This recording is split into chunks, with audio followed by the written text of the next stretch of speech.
One of the greatest pieces of advice I've ever received in my life came from my Boy Scout leader when I was in secondary school. But let me give you the backstory first. We were supposed to go on a field trip as Boy Scouts, and at some point, I realized we weren't going to have beds to sleep on.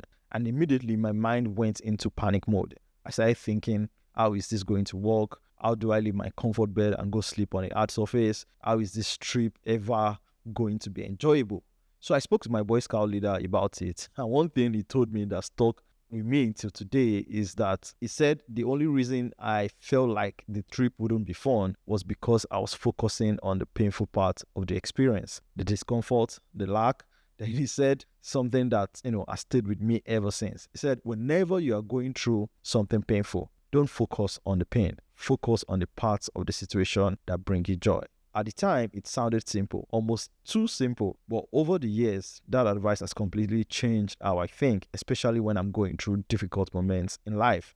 When things are not working, when I feel confused, when progress feels slow, I catch myself and I remember that line and I consciously switch my thinking. I force myself to look for what is still good, what can bring me joy, what could still work. It was later in life that I realized that this same idea even ties into scripture. The idea of choosing joy even when circumstances don't look perfect. And here's my point. A lot of people are going through life right now trying to build something, a business, a career, a product, an idea, and it feels like nothing is working. Everything feels hard, everything feels delayed, everything feels like it's fighting against you. But what if the problem isn't the situation? What if it's where your focus is? Because when you constantly focus on what's not working, that's all your mind sees. But when you shift your focus to the outcome, to what could change, when things finally click, your perspective changes. So that's why I actually like ice baths or cold plunges. The first few seconds are the hardest.